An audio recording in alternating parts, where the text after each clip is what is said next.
نحمده ونصلي ونسلم على سيدنا ومولانا محمد صلی اللہ علیہ وآلہ وسلم رسوله النبي الأمين المكين الخليل الرؤوف الرحيم أما بعد فأعوذ بالله من الشيطان الرجيم بسم الله الرحمن الرحيم وما كان الله ليطلعكم على الغيب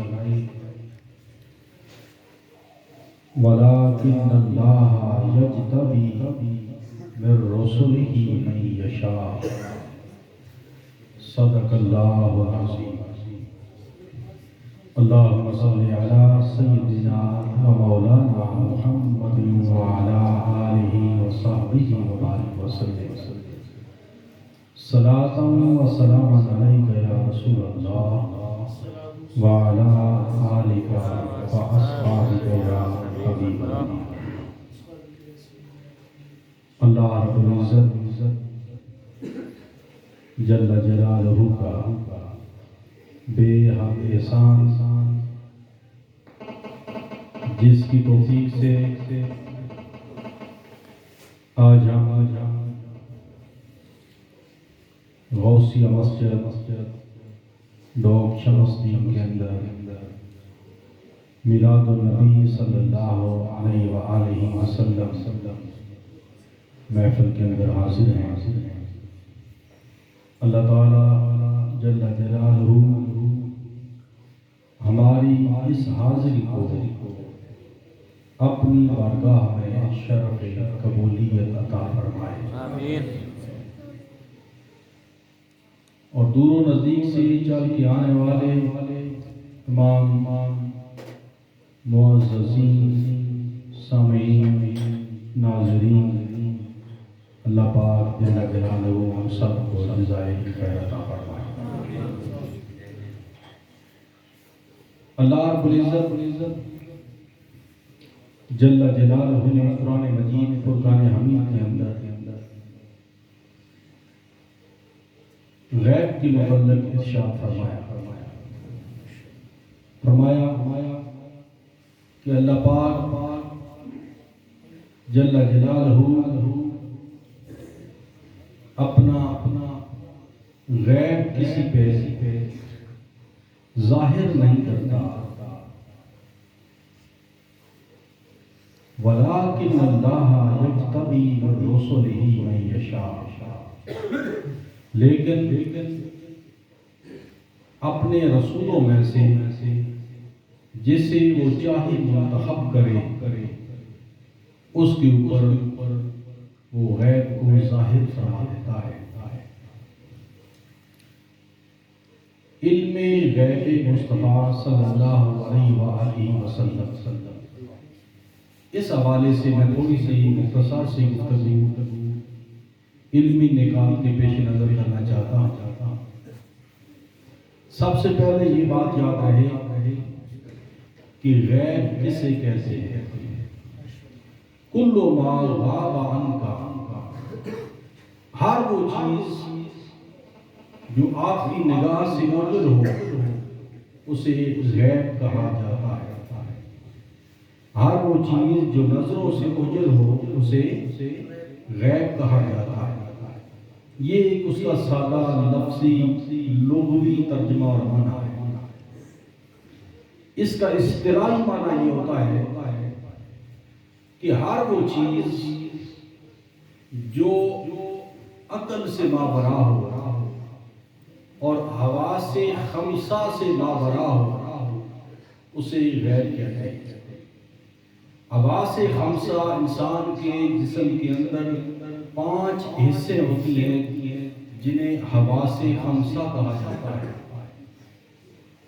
5 حص انسان کے اندر رکھے گئے ہیں جن کے ذریعے وہ کسی چیز کو پہچانتا ہے، جانتا ہے، کسی چیز کی ماہیت حقیقت کا اسے علم ہوتا ہے۔ پہلی کو کہتے ہیں قوت باصرہ، بصارت کی قوت، آنکھوں میں، یعنی انسان آنکھوں سے دیکھتا ہے اور دیکھ کر پہچان کرتا ہے کہ یہ چیز کیا ہے اور کیا نہیں ہے۔ تو دوسری ہے قوت سامعہ، سماعت کرنے کی قوت، یعنی کانوں سے بندہ آواز کو سنتا ہے اور کانوں سے سن کر پھر اندازہ لگاتا ہے کہ یہ جنس مرد ہے، عورت ہے، کون نہیں ہے۔ تیسری ہے قوت لامسہ، یعنی کسی چیز کو چھونا، ٹچ کرنا، مس کرنا۔ بندہ کسی چیز کو ٹچ کرتا ہے، مس کرتا ہے، ہاتھ لگاتا ہے اور ایسے چھو کر وہ اندازہ لگا لیتا ہے کہ یہ چیز فلاں ہے، فلاں نہیں ہے۔ اور چوتھی ہے شامہ، قوت شامہ، یعنی سونگ کر کسی چیز کی حقیقت کو جاننا کہ یہ خوشبودار ہے یا بدبودار ہے۔ اور پانچویں اس ہے قوت ذائقہ، یعنی آپ چکھ کر بتا سکتی ہیں کہ یہ چیز میٹھی ہے، کڑوی ہے، اس کا ذائقہ کیا ہے۔ تو یہ 5 حصے ہیں انسان کے جسم کے اندر جس سے وہ اندازہ لگاتا ہے کسی چیز کی حقیقت کا، اس کی ماہیت کا اندازہ لگاتا ہے۔ تو جو 5 حصوں کے اندر نہ آئے، انسان کی عقل سے اوپر ہو اور 5 حصے اس پر کام کرنا چھوڑ دیں، تو اس کو غیب کہا جاتا ہے۔ یہ اصطلاحی معنی ہے۔ اب غیب کا ایک لفظی معنی ہوا، لفظی معنی یہ کہ جو چیز آپ سے پوشیدہ ہے، جو آپ کو نظر نہیں آ رہی، وہ غیب ہے۔ دوسرا معنی یہ ہے کہ جہاں پر انسان کے حص کام کرنا ختم ہو جائے، انسان کی عقل کام کرنا ختم ہو جائے، اس کو غیب کہا جاتا ہے۔ اب اللہ رب العزت جل جلالہ نے قرآن مجید فرقان حمید کے اندر ارشاد فرمایا ایمان والوں کی پہچان کے اندر فرمایا الذین یؤمنون بالغیب، ایمان والوں کی پہچان ہے کہ وہ غیب پہ ایمان لاتے ہیں۔ اور غیب پہ ایمان لاتے ہیں۔ غیب کیا ہے؟ غیب کا ذکر یہ ہے کہ ایمان والوں کی پہچان ہے وہ غیب پہ ایمان لاتے ہیں۔ جنت یہ غیب ہے یا سامنے ہے؟ غیب ہے، پسے پردہ ہے، ہم تو جانتے نہیں جنت کہاں ہے، ہمیں کیا خبر کہ جنت کس مقام پر ہے، جنت کے اندر کیا ہے ہمیں کچھ پتا نہیں ہے، لیکن ہمیں بتایا گیا، بذریعہ وحی بتایا اور بزبان نبی بتایا گیا کہ جنت ہے، تو ہم نے فوراً تصدیق کر دی۔ ایمان کہتے ہیں اقرار باللسان و تصدیق بالقلب، کہ زبان سے اقرار کرو، دل سے تصدیق کرو۔ تو ہم نے جنت کو دیکھا نہیں، بغیر دیکھے تصدیق کی، اقرار باللسان بھی کیا، تصدیق بالقلب کی کیا، لیکن وہ ہم سے مخفی ہے، وہ ظاہر نہیں۔ قرآن مجید کے اندر ذکر کیا ملائکہ کا، فرشتوں کا ذکر کیا، اور حدیث مبارک کے اندر آتا ہے جہاں پر ذکر ہو رہا ہوتا ہے، جہاں پر ذکر کی محفل ہوتی ہے، جہاں پر اللہ کا نام لیا جاتا ہے، اللہ کا کلام پڑھا جاتا ہے، ذکر الہی ہوتا ہے، وہاں پر فرشتے نازل ہوتے ہیں۔ ہمارا ایمان ہے فرشتے آتے ہیں، لیکن وہ ہمارے سامنے نہیں، غائب ہے۔ تو یہ سب نظر نہیں آ رہا، غیب ہے۔ اور 5 حص یہاں پر کام نہیں کر رہے، فرشتوں کو دیکھنے کے لیے کوئی حص کام نہیں کر رہی، 5 حصوں سے مابرا ہے۔ دوزخ کی بات کی گئی تو دوزخ کے اندر کیا کیا عذاب ہوں گے ہمیں کچھ خبر نہیں، یہ سب غیب ہے، لیکن ہم ایمان لاتے ہیں کہ بالکل درست حق ہے۔ تو ہر شے جب غیب ہے اور ہم ایمان لاتے ہیں کہ ہے برحق، تو سوال یہ پیدا ہوتا ہے کہ آپ نے تصدیق کی کیسے؟ آخر اس چیز کو ماننے کے لیے شعور کا ہونا لازم ہے۔ جب آپ کو شعور ہی نہیں، پہچان ہی نہیں، تو آپ کیسے تصدیق کریں گے؟ تو ہم کیسے مانیں گے کہ جنت 7ویں آسمان کے اوپر ہے؟ ہم کیسے مانیں گے کہ دوزخ کے اندر یہ عذاب ہیں؟ ہم کیسے مانیں گے کہ ملائکہ ہماری محفل کے اندر آتے ہیں؟ ہمیں تو کچھ بھی نظر نہیں آ رہا، ہر شے ہم سے غائب ہے، تو ہم کیسے مانیں گے؟ ہمارے پاس کوئی جواب نہیں، پانچوں حص ہمارے لاجواب ہیں، سرنڈر کر چکے ہیں اس سوال کے سامنے، ہماری عقل جھک چکی ہے اس سوال کے سامنے، ہمیں کوئی جواب نہیں مل رہا۔ ہاں صرف ایک جواب ملتا ہے کہ ہمارے نبی نے فرمایا، ہم نے مان لیا۔ صرف ایک جواب ملتا ہے، ایک دروازہ ملتا ہے، ایک باب ملتا ہے، وہ باب مدینہ المنورہ کا ہے، وہ گنبد خضرا کا ہے، امام الانبیاء سید الانبیاء کا ہے۔ ہمیں وہاں سے آواز آتی ہے کہ فرشتے ہیں اور محفل کے اندر آتے ہیں، جہاں پر ذکر ہوتا ہے وہ فرشتے آتے ہیں۔ ہم نے دیکھا نہیں، جانا نہیں، یہ ہمارے کام نہیں کیے، عقل نے ہمارا کام نہیں کیا، بس یہاں پر آ کر ہم نے فوراً دھیان گنبد خضرا کی طرف کیا اور ایمان لیا۔ تو یہ ہے غیب، یعنی ہر شے آنکھوں کے سامنے غیب ہے، پانچوں حص لاجواب ہیں۔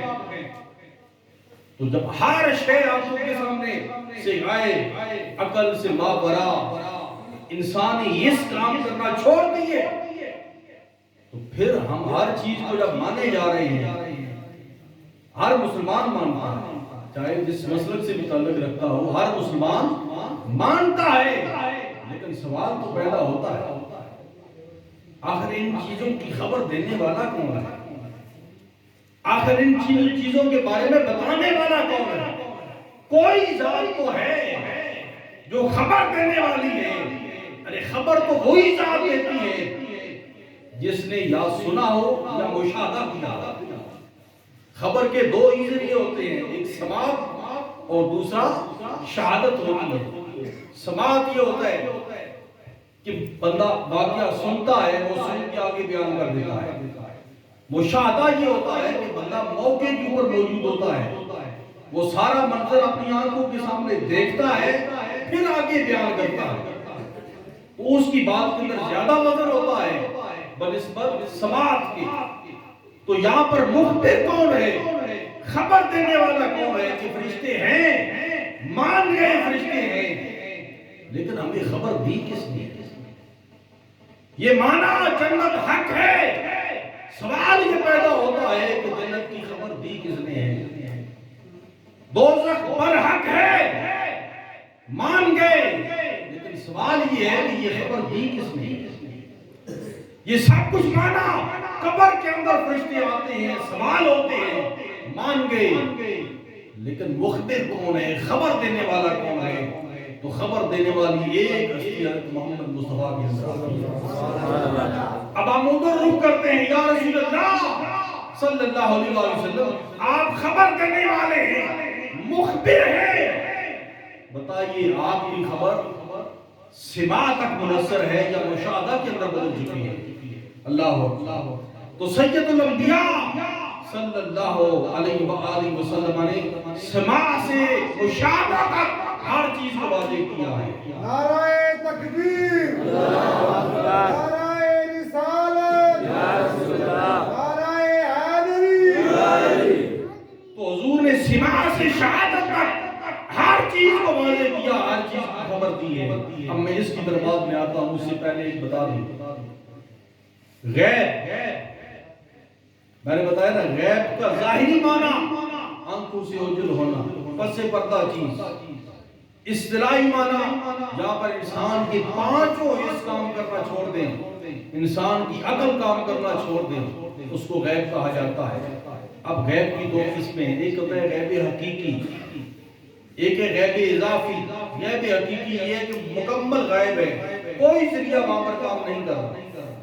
غیب اضافی یہ ہوتا ہے کہ دو ہی بندے کھڑے ہیں سامنے، ایک کو نظر نہیں آ رہا، دوسرے کو نظر آ رہا، اسے کہتے ہیں غیب اضافی۔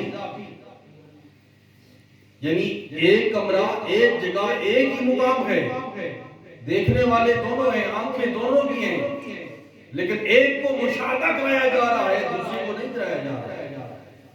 تو ایک مشاہدہ کر رہا ہے اور دوسرے کو نہیں کرایا جا رہا، اسے غیب اضافی سے ثابت کیا جاتا ہے۔ اور اس کی مثال قرآن مجید فرقان حمید کے اندر آتی ہے۔ حضرت موسیٰ علیہ السلام اور حضرت خضر علیہ السلام کا واقعہ۔ اللہ کے نبی حضرت موسیٰ علیہ السلام ایک دن جلال کے اندر خطاب فرما رہے تھے، اور شان جلال کے اندر پیغمبر خطاب کر رہا ہے، اور بارگاہ نبوی کے آداب سے ناآشنا شخص وہ جلال پیغمبر کے دوران کھڑا ہو گیا۔ پیغمبر نے جلال کی حالت کے اندر کہا کہ اس وقت روئے زمین کے اوپر مجھ سے بڑا عالم کوئی نہیں۔ تو وہ شخص کھڑا ہو گیا، اس نے بھی بات کر، تو اللہ رب العزت جل جلالہ نے اس میں اپنے پیغمبر کی اصلاح کی۔ تو فرمایا میرے موسیٰ، آپ نے اتنا بڑا دعویٰ کر دیا ہے، حالانکہ زمین کے اوپر ایک ایسا شخص موجود ہے جس کے پاس ایک ایسا علم ہے جو آپ کے پاس نہیں ہے۔ حضرت موسیٰ علیہ السلام کے اندر تجسس پیدا ہوا ہے، اللہ مجھے اس شخص سے ملا، میں اس سے ملاقات کرنا چاہتا ہوں کہ اس کے پاس کون سا ایسا علم ہے جو میرے پاس نہیں ہے، تاکہ میں وہ علم بھی حاصل کر سکوں۔ تو حضرت موسیٰ علیہ السلام سے ملاقات کے لیے چلتی ہیں۔ حضرت خضر علیہ السلام کا واقعہ ہے۔ تو حضرت خضر علیہ السلام سے ملاقات کے لیے گئی، جب ملاقات ہوئی، طویل واقعہ ہے، تو حضرت خضر علیہ السلام نے پہلے ہی فرمایا تھا کہ تو موسیٰ علیہ السلام تم آ تو گئے ہو میرے ساتھ، لیکن صبر نہیں کر سکتے، کیونکہ میں وہ کام کروں گا جو خلاف ظاہر ہوں گے، اور آپ صبر نہیں کر سکیں گے، بول پڑیں گے۔ تو جب آپ بول پڑیں گے تو پھر راہیں جدا ہو جائیں گے۔ تو آپ نے کہا چلو چلتے تو ہیں۔ جب چلے تو اللہ کے نبی حضرت موسیٰ علیہ السلام اور حضرت خضر علیہ السلام چل رہے ہیں، ایک گاؤں کے پاس سے گزرے، بڑے تھکے ہوئے تھے، گاؤں والوں نے کوئی میزبانی نہیں کی، کوئی مہمانوں کا خیال نہیں کیا۔ تو حضرت موسیٰ علیہ السلام کے دل کے اندر آیا کیسے لوگ ہیں، انہوں نے کوئی مہمانی نہیں کی، کوئی میزبانی نہیں کی، کوئی پانی کا نہیں پوچھا، کوئی خدمت نہیں کی۔ تو حضرت خضر علیہ السلام اچانک جاتے ہیں، دیکھتے ہیں دیوار ہے، بڑی بلند دیوار، وہ دیوار گر رہی۔ تو حضرت خضر علیہ السلام نے ہاتھ سے سیدھا کر دیا۔ اللہ شان دیکھیے ان کی کیا ہے، انہوں نے ہاتھ سے دیوار کو سیدھا کر دیا۔ حضرت موسیٰ علیہ السلام بول پڑے، انہوں نے کہا انہوں نے ہماری خدمت نہیں کی، انہوں نے ہمیں پوچھا تک نہیں، اور آپ نے فوراً ایک دیوار گر رہی تھی اسے سیدھا کر دیا ہے۔ تو آپ نے فرمایا میں نے تمہیں پہلے کہا تھا تم صبر نہیں کر سکتے۔ تو یہاں پر حضرت موسیٰ علیہ السلام بے شک نبی برآتے ہیں، لیکن ان کے سامنے وہ منظر نہیں تھا جو منظر حضرت خضر کے سامنے تھا۔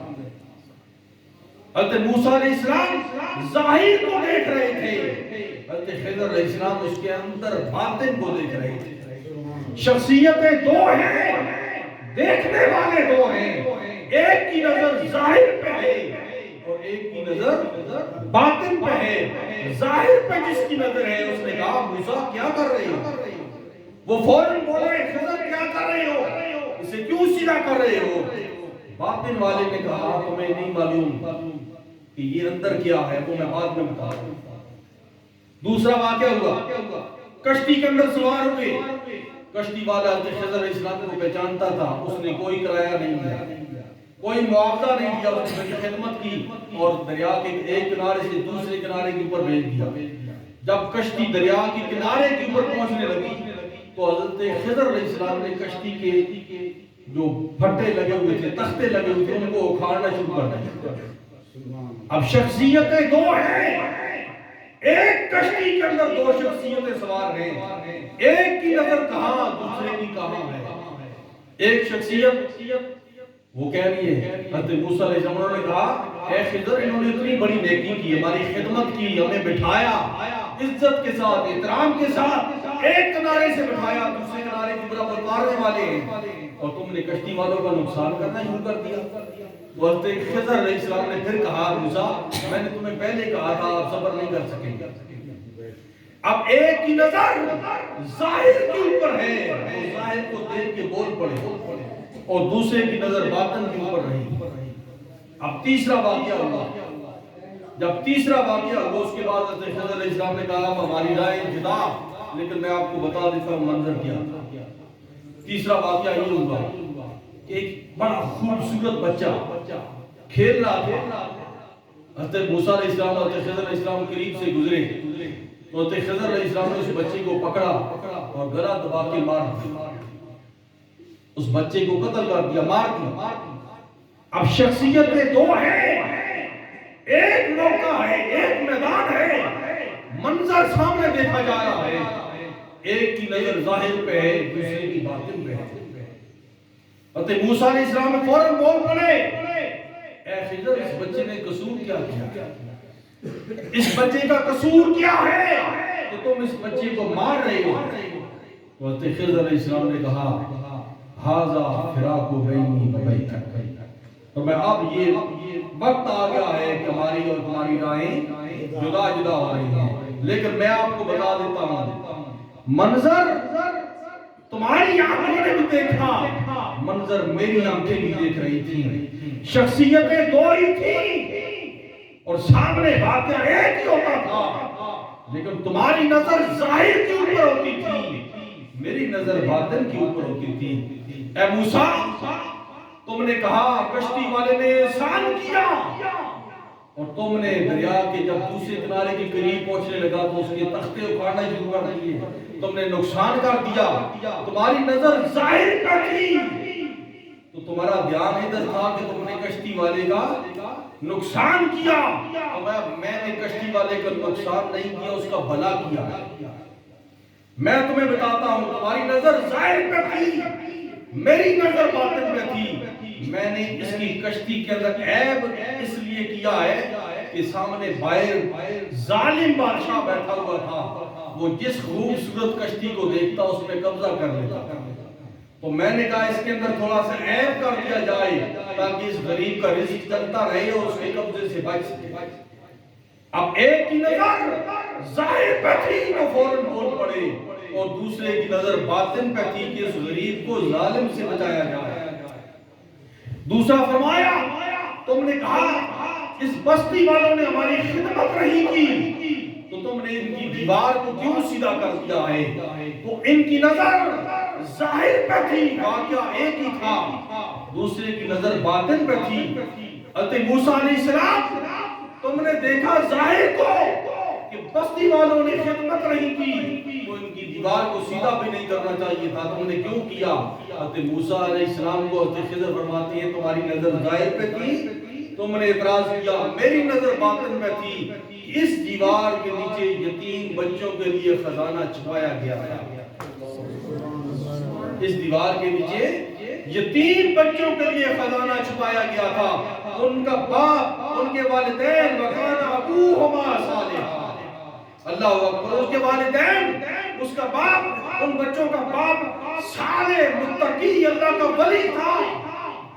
اس نے اپنے بچوں کے لیے اس دیوار کے نیچے خزانہ چھپا کے رکھا تھا کہ جب یہ بالغ ہوں گے دیوار کو اکھاڑ کے نیچے سے خزانہ اٹھا لیں گے اور اپنا پیٹ بھر کے کھانا کھاتے رہیں گے۔ تو حضرت موسیٰ علیہ السلام آپ کی نظر ظاہر پہ تھی، آپ بول پڑے، میری نظر باطن پہ تھی، آپ کی نظر ادھر تھی بستی والوں پہ کہ انہوں نے ہماری خدمت نہیں کی، میری نظر یتیم بچوں کے اوپر تھی کہ ان یتیم بچوں کو بستی والوں سے بچا دیا جائے۔ اور تیسرا واقعہ کہ بچے کو قتل کیوں کیا؟ فرمایا تیری نظر اے موسیٰ، اے اللہ کے پیغمبر ظاہر کے اوپر ہے کہ اس بچے کو کیوں قتل کیا، اس کا قصور کیا ہے؟ تو فرمایا میری نظر اس کے باطن پہ تھی کہ یہ بچہ اتنا خوبصورت تھا، اس نے بڑے ہو کے کافر بننا ہے اور اس کے والدین اس کی محبت کے اندر آ کے وہ بھی کافر ہو جائیں گے، تو میں نے کہا اس بچے کو مار دیا جائے، اس کے والدین کو بچا دیا جائے۔ جب یہ بچہ مر جائے گا انشاءاللہ اس کے بدلے اللہ پاک نے ایمان والا بچہ پیدا کرتا ہے۔ اللہ اب دیکھیے منظر ایک ہے، دیکھنے والے دو ہیں، ایک کی نظر ظاہر کے اوپر ہے اور دوسرے کی نظر باطن کے اوپر ہے۔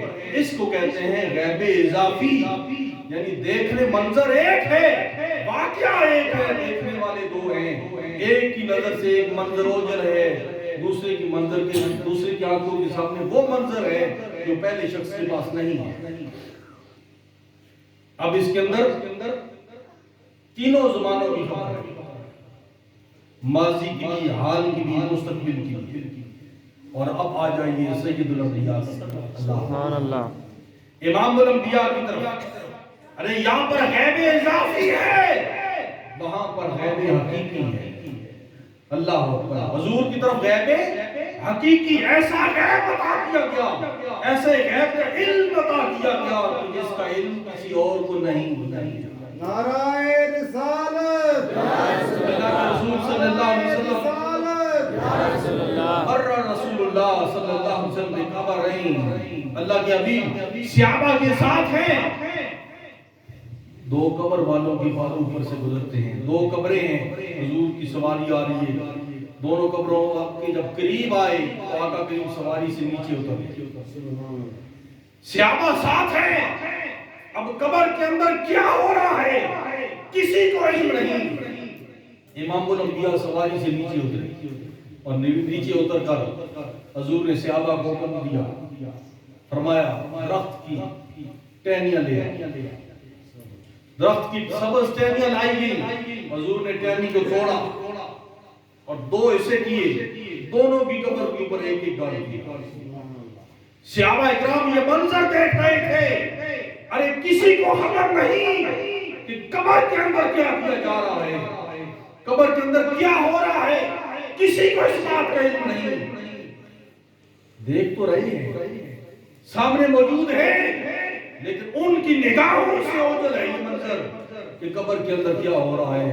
میرے کریم رسول نے تینوں زمانوں کی خبر ایک ہی مقام پہ عطا کی، تینوں زمانوں کی خبر دی۔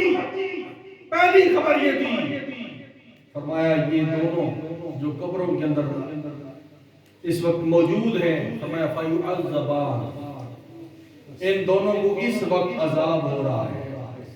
موجودہ خبر دی کہ اس وقت، زمانہ حال کی خبر دی کہ اس وقت ان کے ساتھ کیا ہو رہا ہے۔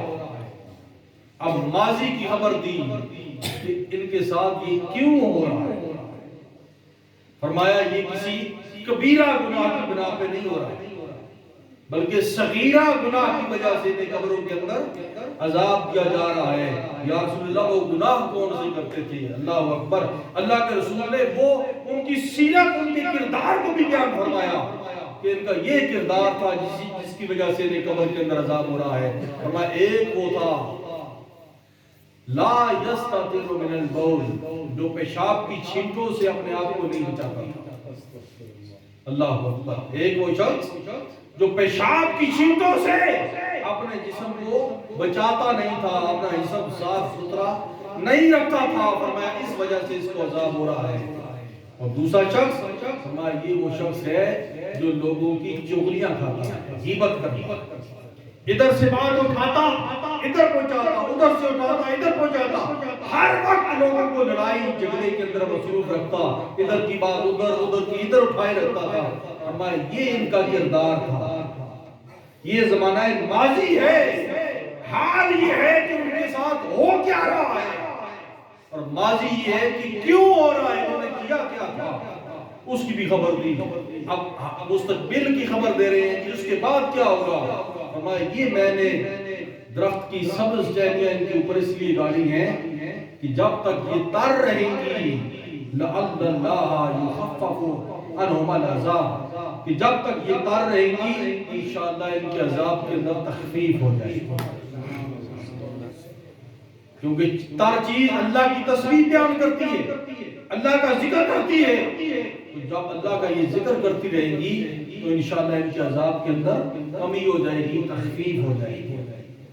اب دیکھیے صحابہ اکرام بھی موجود، واقعہ ایک ہے، مقام ایک ہے، لیکن ایک کی نظر ظاہر مٹی کے اوپر ہے اور دوسرے کی نظر مٹی سے نیچے کیا ہو رہا ہے وہاں پر پہنچی۔ اللہ تو امام الانبیاء سید الانبیاء حضرت محمد مصطفیٰ صلی اللہ علیہ وسلم کو وہ شان عطا فرمائی گئی۔ ارے لوگوں قرآن مجید کو پڑھو۔ حضرت عیسیٰ علیہ السلام کا یہ معجزہ قرآن مجید فرقان حمید کے اندر بیان کیا گیا۔ حضرت عیسیٰ فرماتے ہیں وَأُنَبِّئُكُم بِمَا تَأْكُلُونَ وَمَا تَدَّخِرُونَ فِي بُيُوتِكُم۔ حضرت عیسیٰ علیہ السلام کے ساتھ لوگ آتے، محلے کے بچے آتے، بیٹھتے، ان سے کلام کرتے، گفتگو کرتے، تو جب حضرت عیسیٰ علیہ السلام کے ساتھ کوئی مشغلہ کرتے، کوئی آپ کو تنگ کرنے کی حرکت کرتے، تو آپ فوراً فرماتے خبردار باز آ جاؤ، وَأُنَبِّئُكُم بِمَا تَأْكُلُونَ، تم مجھ سے بات کرتے ہو، میں یہاں پر بیٹھ کے تمہیں بتا سکتا ہوں کہ تم گھر کے اندر سے کیا کھا کے آئے ہو، تمہارے پیٹ کے اندر کیا ہے، میں تمہیں یہاں پر بیٹھ کے بتا سکتا ہوں۔ وَمَا تَدَّخِرُونَ فِي بُيُوتِكُم، اور جو کچھ گھروں کے اندر چھپا کے رکھے آئے ہو، میں تمہیں یہاں پر بغیر کسی ظاہری وسیلہ کے تمہیں بتا سکتا ہوں کہ تم نے گھر کے اندر کیا چھپایا ہے۔ حضرت عیسیٰ کا یہ معجزہ کہ وہ ان سے کہہ رہے خبردار مجھ سے مقابلہ کرنے کی کوشش کرو، میں تمہیں بتا سکتا ہوں تمہارے پیٹ کے اندر تم کیا کھا کے آئے ہو اور گھروں کے اندر کیا چھپا کے رکھ کے آئے ہو۔ اور ادھر حضرت محمد مصطفیٰ صلی اللہ علیہ وسلم کی اللہ اکبر، حضور نماز پڑھا رہے ہیں اور حضور کے پیچھے صفیں لگی ہیں، امام سب سے آگے ہوتا ہے، مقتدی پیچھے ہوتے ہیں، صفیں لگی ہیں، ایک شخص صف سے تھوڑا آگے ہو کے کھڑا ہوا تھا، اس نے صف کو سیدھا نہیں رکھا ہوا تھا، صف سے آگے ہو کے کھڑا ہوا تھا۔ اللہ کے رسول نے جو ہی سلام پھیرا، سلام پھیر کے فوراً اسی شخص سے کہنے لگے خبردار آئندہ کی بات صاف کو ٹھیکا رکھے، تم کیا سمجھتے ہو کہ میں مصلی پہ کھڑا ہوں تو تمہیں دیکھ نہیں رہا؟ اللہ اکبر، تو میں خدا کی قسم میں کھڑا مصلی کے اوپر ہوتا ہوں، مصلی کے اوپر کھڑا ہو کر جیسے میں سامنے دیکھتا ہوں ایسے ہی اپنے پیچھے بھی دیکھتا ہوں۔ اللہ اکبر، تم یہ گمان نہ کرنا کہ محمد کا منہ ادھر ہے اور ادھر کوئی نہیں دیکھ رہے، نہیں، جیسے میں سامنے دیکھتا ہوں اپنی پشت کے پیچھے بھی ایسے ہی دیکھتا ہوں۔ نعرہ تکبیر، اللہ اکبر، نعرہ رسالت، یا رسول اللہ، پھر یہ تو ہے ظاہری کیفیت کہ صف سے آگے ہونا، یہ ظاہری کیفیت ہے۔ فرمایا واللہ ما اخفى علی رکوعکم ولا خشوعکم، ایک ظاہری کیفیت ہے جسے رکوع سے تعبیر کیا، ایک باطنی کیفیت ہے جسے خشوع سے تعبیر کیا۔ خشوع یہ کہتے ہیں جس کا ذکر کیا جائے اسی کے ذکر کے اندر بندہ فنا ہو جائے، اسے خشوع کہتے ہیں۔ بندہ اللہ اکبر کہہ کر جب سبحانک اللہم و بحمدک کہتا ہے تو پھر دھیان دائیں بائیں نہیں ہونا چاہیے، اگر دائیں بائیں دھیان ہے تو اس کا مطلب ہے کہ خشوع آپ کی نماز کے اندر نہیں ہے، اگر آپ کا دھیان اللہ کی ذات کے اندر ہے تو اس کا مطلب ہے آپ خشوع کی کیفیت کے اندر ہیں۔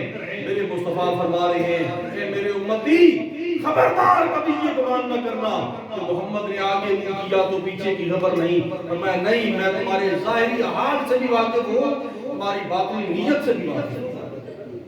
اللہ، ایک شخص فضالہ ان کا نام ہے، اللہ کے رسول صلی اللہ علیہ وسلم جب فتح مکہ کے دن حرم کعبہ میں داخل ہوئے، طواف کرنے لگے تو ایک شخص جس کا نام فضالہ تھا، وہ پورے ارادے کے ساتھ وہ بھی طواف کے لیے ساتھ شامل ہو گیا، ساتھ ہتھیار اس کے پاس موجود تھا اور اس ارادے کے ساتھ تھا کہ میرا ظاہری لباس مسلمانوں جیسا ہے لیکن آج میں مسلمانوں کے نبی کے اوپر حملہ کروں گا۔ اللہ اکبر، کسی کو خبر نہیں، سید الانبیاء صلی اللہ علیہ وسلم آگے جا رہے ہیں، پیچھے پیچھے وہ شخص ہے۔ اللہ کے رسول نے اچانک پیچھے مڑ کے فرمایا میں فضالہ کیا کر رہے ہیں؟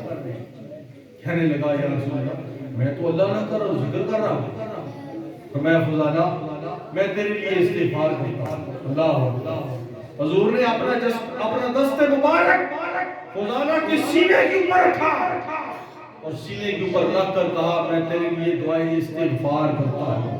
اسے آگاہ کر دیا کہ خبردار تیرا منصوبہ کوئی نہیں جانتا، لیکن یہ گمان نہ کرنا کہ محمد مصطفیٰ کو بھی پتہ نہیں ہے، نہیں، میں جیسے تمہاری ظاہری کیفیت کو جانتا ہوں ایسے میں تمہارے دل کی حالت کو بھی جانتا ہوں کہ تم کس ارادے کے ساتھ میرے پیچھے پیچھے چل رہی ہو۔ حضرت فضالہ کہتے ہیں جب حضور کا دست مبارک میرے سینے کے اوپر پڑا تو میرے دل کی دنیا ہی بدل گئی، میرے سارے ارادے ختم ہو گئے۔ جب حضور نے کہا میں تیرے لیے استغفار کرتا ہوں تو ارادہ ظاہر میرا کر دیا کہ تو جس ارادے سے آیا ہے چل آج میں نے تجھے معاف کر دیا ہے۔ اللہ تو یہ امام الانبیاء سید الانبیاء کی شان ہے کہ اللہ پاک جل جلالہ نے انہیں ایسا علم عطا کیا ہے جو انسان کے سینوں کے اندر مخفی نیتیں ارادے ہیں جن کو کوئی نہیں جان سکتا، وہ ان کو بھی سریعان بیان فرما رہے ہیں۔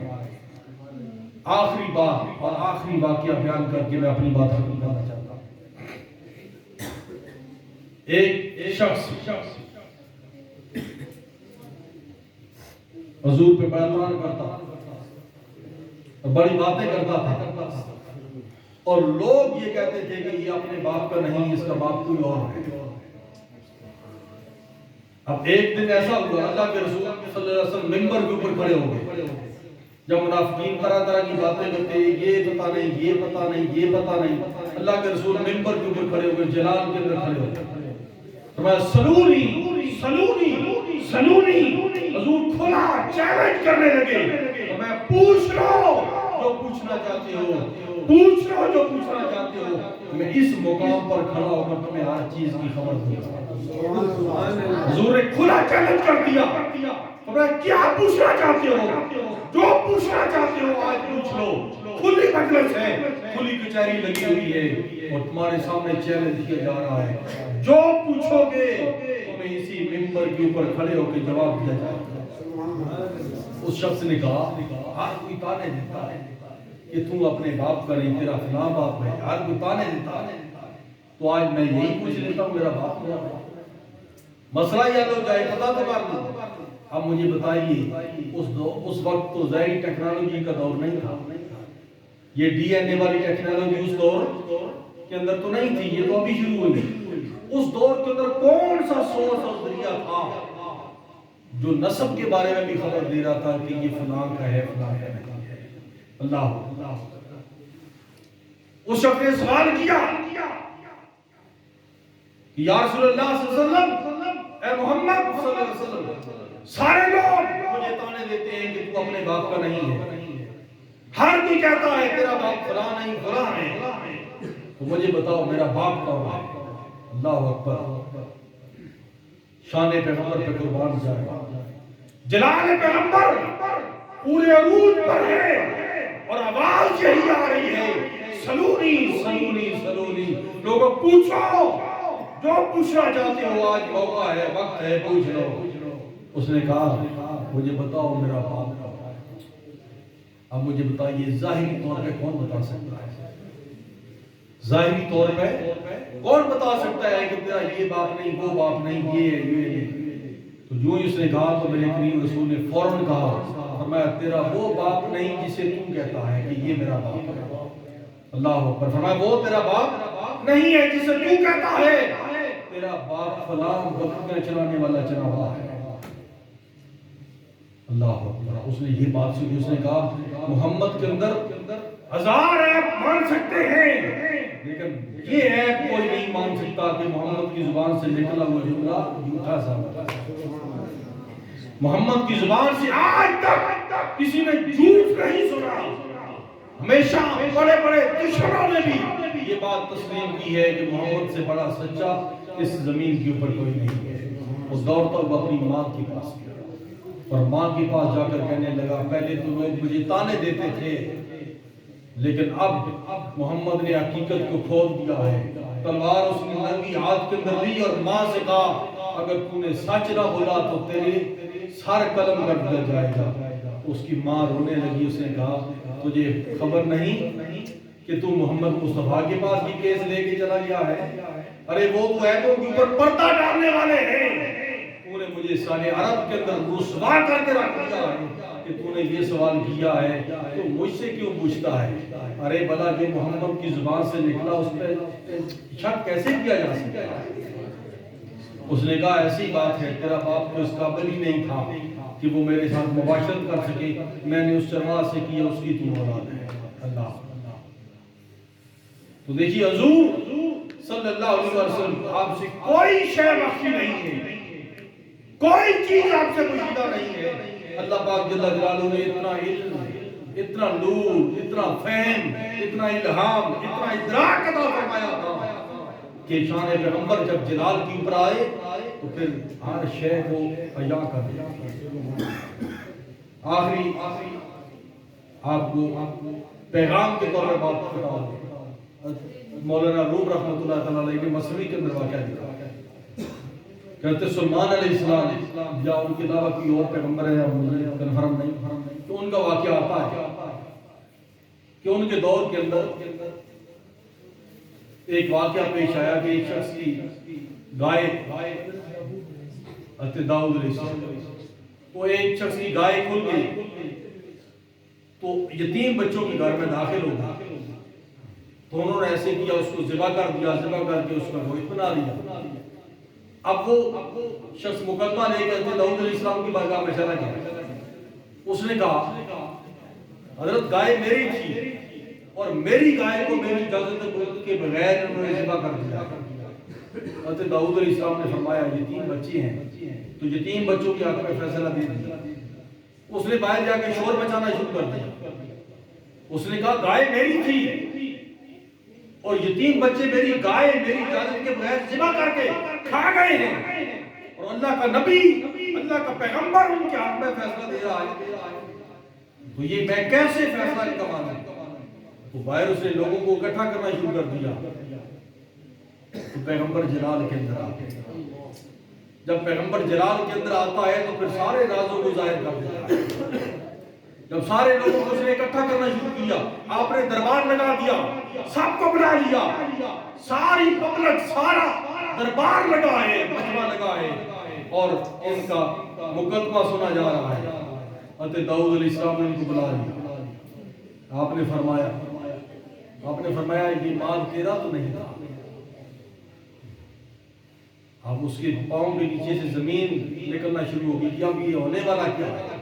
آپ نے فرمایا تو یہ مقدمہ لے کے آیا کہ میری گائے ہے اور یہ یتیم بچے میری گائے کھا گئے اور میری اجازت کے بغیر انہوں نے ذبح کر دیا ہے۔ تو آپ نے فرمایا یہ گائے تیری کب تھی؟ تو نے کب سے مال بنایا ہے؟ آپ نے اس کی حقیقت کو ظاہر کیا جو لوگوں سے مخفی تھی، کسی کو علم نہیں تھا، آپ نے سب کے سامنے ظاہر کر دیا۔ آپ نے فرمایا ٹھہر جا، تو وہی شخص نہیں جو ان یتیم بچوں کے باپ کا نوکر اور ملازم تھا، تو ان یتیم بچوں کے باپ کا نوکر اور ملازم تھا، اس کے مال مویشی چرایا کرتا تھا۔ جب تو نے دیکھا کہ ان کا باپ اب بوڑھا ہو رہا ہے، چھوٹے چھوٹے بچے اب سر اٹھانے کے قابل ہو رہے ہیں، تو نے منصوبہ بندی کے تحت اس کو قتل کر دیا، اور اس کو قتل کر کے مال سارا بٹور کے گھر لے گیا۔ اب یہ مال تو ہے ہی انہی کا مال انہی کے گھر گیا ہے، اور انہوں نے اس کو ذبح کیا ہے، تیرا اعتراض کہاں سے آ گیا؟ آپ نے فرمایا پہلے تو میں نے یہ فیصلہ کیا تھا کہ یہ مال بچوں کے لیے جائز تھا، حق ہے ان کا، اب میرا یہ فیصلہ ہے کہ جو مال تیرے پاس ہے وہ سارا ان کو واپس کر دیا جائے، اور ان کے باپ کو جو تم نے قتل کیا ہے اس کے بدلے تجھے قتل کر دیا۔ جب پیغمبر جلال کے اندر آتا ہے، جب پیغمبر شان رحیمی کے اندر ہو پھر عیبوں کے اوپر پردہ ڈالتا ہے، شان کریمی کے اندر ہو تو پھر بڑے سے بڑے مجرموں کے عیبوں کے اوپر بھی پردہ ڈال دیتا ہے۔ جب پیغمبر شان جلال کے اندر آئے تو پھر بڑے بڑے لوگوں کو بے نقاب کر دیتا ہے۔ تو اس لیے اپنے نبی کی شان کو بیان کیا کرو، اپنے نبی کی شان کو بیان کیا کرو، نقائص کی طرف، عدم علم کی طرف توجہ نہ کیا کرو کہ یہ نہیں تھا، یہ نہیں تھا، اور یہ بتایا کرو کہ مصطفیٰ سے پوشیدہ ہی کچھ نہیں۔ اللہ پاک نے ہر چیز کا علم عطا فرمایا۔ اللہ پاک کی بارگاہ میں دعا ہے اللہ پاک اپنے کریم رسول صلی اللہ علیہ وسلم کا سچا وفادار محبوب بنائے، اور جن لوگوں نے اس محفل کا اہتمام کیا، اس کے اندر حصہ ڈالا، لنگر کے اندر بے خصوص جنہوں نے حصہ ڈالا، اس کے علاوہ وہ لوگ جنہوں نے اپنا نام لینے سے منع کیا ہے کہ میرا ذکر بھی نہیں کرنا، اللہ تعالیٰ ان کے ہاتھ، ان کی نیتوں، ان کے تعاون سے واقف ہے۔ جتنے لوگوں نے بھی تعاون کیا اللہ تعالیٰ سب کے تعاون کو قبول فرمائے، سب کی حاجت اپنا کرم فرمائے۔ الحمدللہ رب العالمین والصلاۃ والسلام علی رسول اللہ۔ ربنا تقبل منا انک انت السمیع العلیم وتب علینا انک انت التواب الرحیم۔ یا مصرف القلوب صرف قلوبنا علی طاعتک، ویا مقلب القلوب ثبت قلوبنا علی دینک، ویا منور السماوات والارض ونور قلوبنا ووجوہنا بنورک۔ اے اللہ ہماری اس محفل کو اپنی بارگاہ میں شرف قبولیت عطا فرما۔ اے اللہ اپنے کریم رسول صلی اللہ علیہ وسلم کے توسل سے اپنے محبوب کی محبت پہ ہمیں استقامت عطا فرما۔ اپنے حبیب کا ذکر خیر کثرت سے کرنے کی توفیق عطا فرما۔ یا اللہ حضور پہ کثرت سے درود و سلام پڑھنے کی توفیق عطا فرما۔ اے اللہ اپنے محبوب کی کثرت سے نعتیں پڑھنے کی توفیق عطا فرما۔ یا اللہ حضور کی محبت پہ زندہ رکھ، حضور کی محبت پہ موت عطا فرما۔ اے اللہ جس جہان کے اندر رکھ ہمیں اپنے محبوب پر درود و سلام پڑھنے کی توفیق عطا فرما۔ اے اللہ اس محفل کے اندر جتنے بھی لوگ دور و نزدیک سے چل کے آئے یا جو گھروں کے اندر ہماری مائیں بہنیں بیٹیاں سماعت کر رہی ہیں سن رہی ہیں، اللہ سب کے رزق کے اندر مال و دولت کے اندر گھر بار میں خیر و برکت نازل فرما۔ اے اللہ ہر قسم کی شر سے محفوظ فرما۔ اے اللہ ہر قسم کے فتنوں سے محفوظ فرما۔ اے اللہ اس بستی کا اپنا خصوصی فضل و کرم نازل فرما۔ اس بستی کے رہنے والوں کا آپس میں اتفاق عطا فرما۔ اے اللہ ہر قسم کی نفرتوں سے محفوظ فرما۔ اے اللہ ہر قسم کی سازشوں فتنوں سے محفوظ فرما۔ اے اللہ پوری امت مسلمان کی خیر فرما۔ یا امت مسلمان کو کفار پہ غلبہ و فتح عطا فرما۔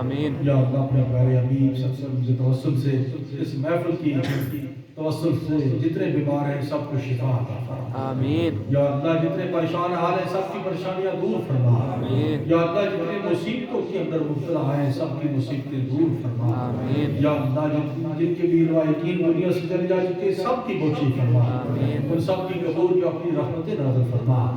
اے اللہ تمام ایمان والے جتنے دنیا سے چلے جا چکے سب کی بخشش فرما، سب کو اپنے محبوب کی شفاعت نصیب فرما۔ یا اللہ اس بابرکت محفل کے توسل سے ہم پر اپنی رحمت کی بارش نازل فرما۔ یا اللہ اپنے فضل و کرم کی بارش نازل فرما۔ یا اللہ اپنے لطف و کرم کی بارش نازل فرما اور امت مسلموں کے لیے باعث رحمت بارش نازل فرما۔ اللہم صلی علی سیدنا و مولانا محمد وعلی آلہ و صحبہ اجمعین برحمتک۔